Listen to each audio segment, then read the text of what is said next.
Having a look now what the nice weather is doing for our tourism statistics here in Dubai. Christopher Hewett is a consultant at TRI Hospitality Consulting, joining us this morning. Christopher, thanks for coming in. No, not a problem. Good morning. And having a look at the latest hotel numbers out of Dubai and Abu Dhabi. Dubai's numbers above 90% occupancy for the second month in a row. What does that tell us? Well, the hotels in Dubai are doing exceptionally well, and I think it's attributed to a number of factors that Dubai has done very well. Economic activities increasing, business sentiments a lot stronger, and obviously tourism numbers are up. If you look at Dubai airports, passenger growth, it increased 14.5% in February. And a lot of that was driven by a rise in passengers from Eastern Europe, which saw about a 30% increase in passengers. A number of large events and ongoing conferences helped continually increase the occupancy in Dubai, and for the hotels to achieve an occupancy above 90% for the second month this year is very good. Is it just a seasonal thing, though? I mean, obviously, we're looking at how this compares to last year's high season. Is it doing better than you would expect for the high season, I guess is what I'm asking? Yeah, well, if you look at these 2 months of January and February, the occupancy for both months is actually 5% higher than what it is last year. So it's showing that it is a continually strong performance. And looking over the last 12 months, so going back 12 months, you've got about a 4% increase in occupancy. So the city is continually improving when it comes to attracting new tourists. What about the money, though? What have we seen in RevPAR and profits? Well, RevPAR has gone up. The rise in occupancy allows hotels to yield more effectively. If you've got 90% occupancy, your remaining hotel room inventory, you can yield more effectively and increase rates. And what we've seen is RevPAR has gone up around 10% during the month, and so far this year it's about 9.5%. So, the rates are driving, the rates in occupancy are driving RevPAR very strongly, and it's coming down into the bottom line. You've got around about a 12% increase in profits per available room in the hotels. How do you put this data together, Christopher? Our data is based on, we've got an agreement with the majority of the leading hotel operators within the region, and this was done out of our London office. And what they do is they provide us monthly profit and loss statements, which allows them to compare themselves against their competitors when it comes to their profitability. The reason I ask that is because I'm confused by some of the data coming out. We had the Tourism and Commerce Authority, or the Tourism and Culture Authority out of Abu Dhabi, releasing figures yesterday for Abu Dhabi, and one of your competitors released a few days ago. And I'm confused by the Abu Dhabi data. You say hotels in Abu Dhabi capitalised on a surge in demand in February, driven by major events, boosting RevPAR by 43%. The TCA for February says 31%. STR Global, your competitor, says 24%. You say occupancies in the capital shot up 18.6%. The TCA says 12%, and your competitor says 18.3%. How can the sets of data be so different but claim to be representing the same thing? Okay, well, if you want to separate it, we look at full service 4- and 5-star hotels. So we look at sort of the middle to the upper end of the segment, and that includes luxury properties as well. So if you look at RevPAR, it's probably slightly higher because we're looking at sort of the middle to the upper end of the market. Abu Dhabi Tourism Authority looks at the whole market. So you're incorporating all the lower segments, 2- and 3-star hotels, all the way up to luxury. So they will have obviously a lower level of RevPAR because they're looking at properties that achieve lower rates and occupancies.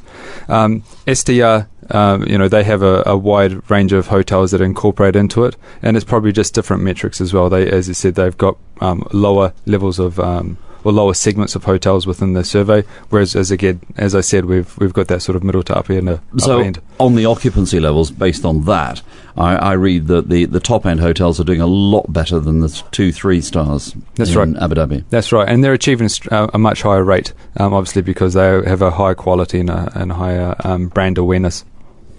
What are we seeing in Abu Dhabi? I see your numbers have got the average room rate up by 10%, occupancy also rising in the last month. Is the market there beginning to cope with its extra supply? I mean, sort of if we look at it as a trend over the year, because we've seen some lagging numbers out of Abu Dhabi over the year. Well, February was just a month that did very well, and they had a number of large events, including IDEX, which attracted around about 60,000 visitors into the city. You know, so it's the largest defence exhibition in the world. But if you look at the last 12 months, Abu Dhabi is still facing challenges from the increase in supply.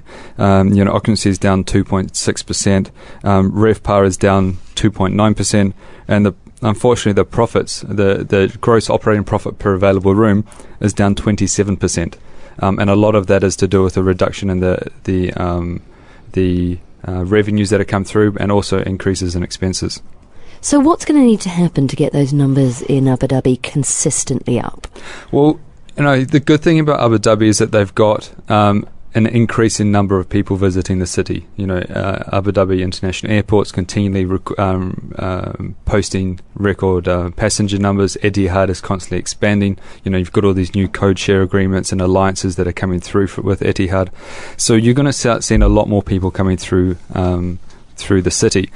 I think the challenge is with hotels and how they go about their rate structures.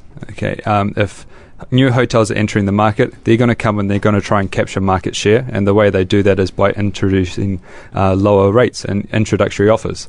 Now, I think that the existing hotels, they need to try and stop with competing with them on those regards. I think everyone should start trying to hold their rate and start driving the performance of the hotel through rate rather than driving it through occupancy.